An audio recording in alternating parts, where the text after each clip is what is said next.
TDP వ్యవస్థాపకులు విశ్వవిఖ్యాత నట సార్వభౌముడు నందమూరి తారక రామారావు జయంతి సందర్భంగా స్థానిక 3వ డివిజన్ బిలాల్ షాదీఖానాలో ఎన్టీఆర్ విగ్రహానికి రాష్ట్ర శెట్టి బలిజా కార్పొరేషన్ చైర్మన్ కొడిపూడి సత్తిబాబు పూలమాలలు వేసి ఘనంగా నివాళులు అర్పించారు. అనంతరం కేక్ కట్ చేసి పెద్ద ఎత్తున సంబరాలు నిర్వహించి కార్యకర్తలు అభిమానులకు మిఠాయిలు పంపిణీ చేశారు.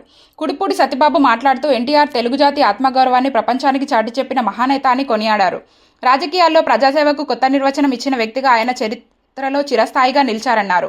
ముఖ్యమంత్రి నారా చంద్రబాబు నాయుడు నాయకత్వంలో తెలుగుదేశం పార్టీ ఎన్టీఆర్ ఆశయాలను కార్యరూపంలో అమలు చేస్తూ ముందుకు సాగుతోందన్నారు. సాంకేతికత, పారదర్శక పాలన, పేదల సంక్షేమం, రాష్ట్ర అభివృద్ధిని సమన్వయం చేస్తూ రాష్ట్రాన్ని అభివృద్ధి పథంలో నడిపిస్తున్నారన్నారు. సిటీ ఎమ్మెల్యే ఆదిరెడ్డి శ్రీనివాస్ నిరంతరం ప్రజాసేవలో ముందుండి నగరాన్ని అభివృద్ధి పథంలో నడిపిస్తున్నారన్నారు. తెలుగుదేశం పార్టీ తూర్పుగోదావరి జిల్లా ప్రధాన కార్యదర్శి కాశీ నవీన్ కుమార్, 1వ వార్డు ఇన్ఛార్జి కడలి రామకృష్ణ, టీడీపీ నాయకులు చాపల రాజు, జక్కంపుడి అర్జున్, మరకుర్తి రవి యాదవ్, చింతంపల్లి రాణి తదితరులు పాల్గొన్నారు.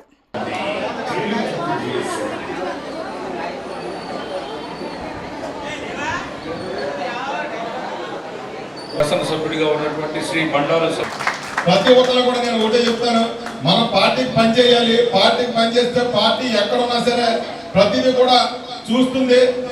మనం ఎంతైతే పనిచేసామో దానికి తగ్గట్టు పదవి ఇచ్చి మన గౌరవిస్తుంది. దానికి నిదర్శనం నేనే చెప్పి మీ అందరూ కూడా చెప్తున్నాడు.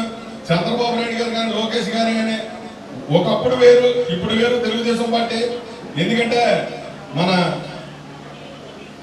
లోకేష్ గారు అధ్యక్షుడిగా అయిన తర్వాత చాలా మార్పులు. ఎందుకంటే యువకాలంలో ఆయన ప్రతిదీ కూడా క్షుణ్ణంగా గమనించారు. ఎవరైతే పార్టీకి కష్టకాలంలో ఉన్నారో వాళ్ళందరినీ కూడా మర్చిపోకుండా ఎవరి స్థాయిలో వాళ్ళకి పదవులు ఇవ్వడమే కాకుండా ముఖ్యంగా తెలుగుదేశం పార్టీని బలోపేతం చేయడానికి సీనియర్లతోటి ఇటు జూనియర్లతోటి అందరినీ కూడా కలిపి మమేకం చేస్తూ పార్టీని ఎప్పుడు లేని విధంగా యువరత్నంతో నింపి ఒక సామాన్య కార్యకర్తల్ని ఇద్దరు పూజలో తీసుకున్నారంటేనే దానికి ఎంత నిదర్శనమో మన పార్టీ మీరు అందరూ కూడా గమనించాలి. అది కూడా మీకులాగా జనాల్లో ఉన్న వాళ్ళని తీసుకొచ్చి పోలిటికూరు అంటే తెలుగుదేశం పార్టీలో అత్యధిక స్థానం.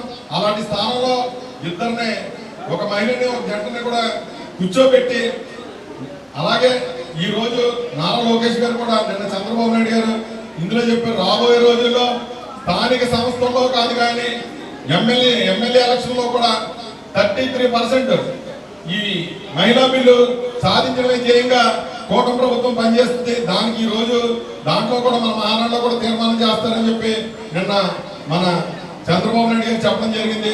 ఏదేమన్నా రేపు రాబోయే రోజుల్లో మహిళలదే ఎక్కువ అవకాశం.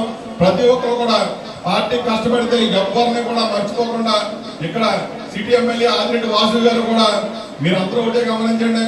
యువ నాయకుల నామలు వస్తే ఎన్ని అద్భుతాలు జరుగుతాయో మనం పైన లోకేష్ గారిని చూస్తున్నాం, అలాగే కింద ఆదిరెడ్డి వాసు గారిని కూడా చూస్తున్నాం. ఆదిరెడ్డి వాసు గారు కూడా ఏ సమస్యను తీసుకెళ్తే ఎమ్మటే స్పందించి మీ అందరికి కూడా తెలుసు.